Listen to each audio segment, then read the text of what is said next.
Welcome back. St. Paul's conversion on the road to Damascus is one of the central stories of Christianity. As Jonathan Hunt discovered, Musab Hassan found Christianity on a narrow cobblestone Jerusalem street.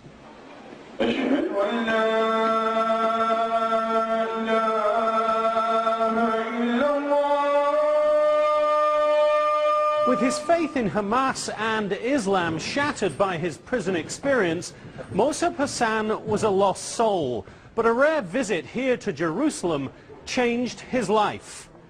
He was approached by a young man, a Christian tourist on the street, who invited him to come and read the Bible. Musab Hassan says that moment changed everything for him, transforming him from an Islamic radical into a Christian soldier, and launching him on a journey that he believes will lead millions of Muslims into what he sees as the light. This guy just walking the street down the street, inviting people to Bible talk, Bible study. I understood that he is inviting me to something related to Christianity. I accept the invitation. I went there. I started to read the Bible. And for Musab Hassan, one biblical phrase changed his life. Love your enemy. A young man whose father had been arrested multiple times by the Israelis, who had thrown stones at Israeli tanks, who had seen people dying on a daily basis, read, love thine enemy, and that changed your life. I never heard this before. Nobody taught me this before. It was a profound moment for Musab Hassan, but not the proverbial thunderclap. Not a call to conversion, more an awakening.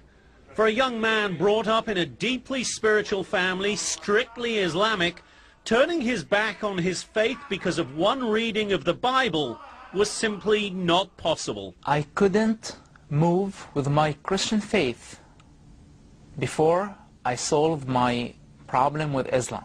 So you had to test your religion? Test my religion in secret, very carefully.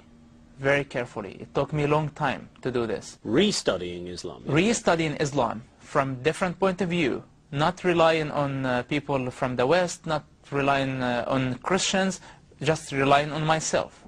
The year was 2000. Musab Hassan was spending many days in these hills around Ramallah, secretly studying the Bible and the Quran side by side.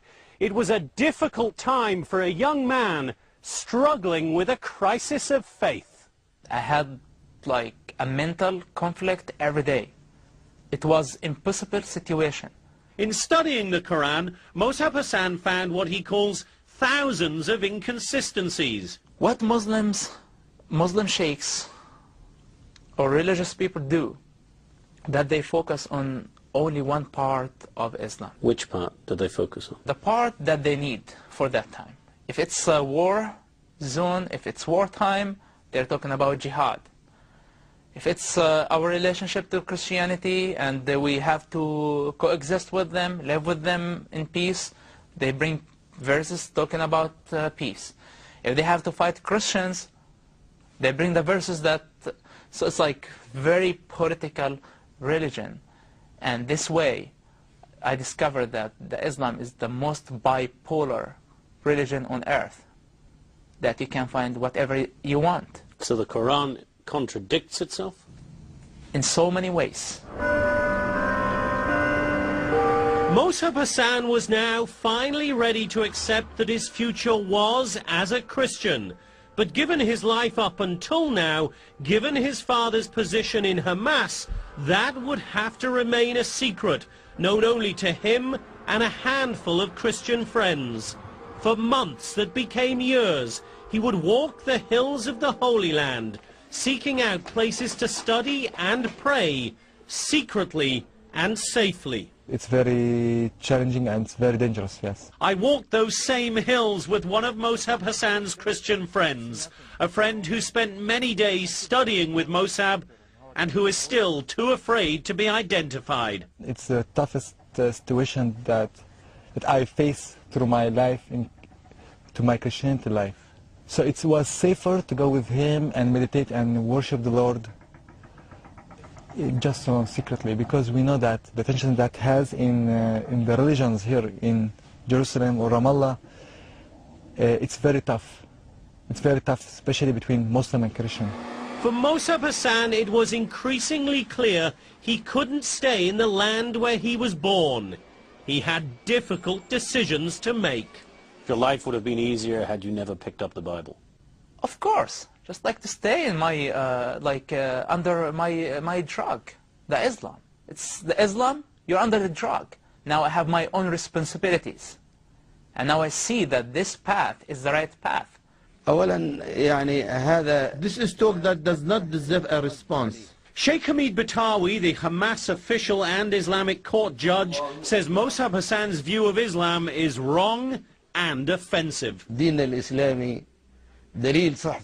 is a true religion with 1.5 billion believers. We challenge the world to find anything that is not right in the Holy Quran. And if Mossab say these things, he maybe was drunk, made so by your people in the US, or he was threatening or was giving dollars and shekels to say this. But Mossab Hassan stands by his powerful, jarring words. You've said that Islam is magic. Islam is a drug. The Quran is not the word of God. Those are incredibly incendiary words. I know that, but it's the truth. It's the truth. Mossab Hassan, of course, was no stranger to the brutality of Hamas and of radical Islam. He knew that once he spoke out, he'd be a target. He knew, too, that he had to get out of the West Bank, out of the Middle East. His journey to the US when we come back, plus the death sentence that has followed him here.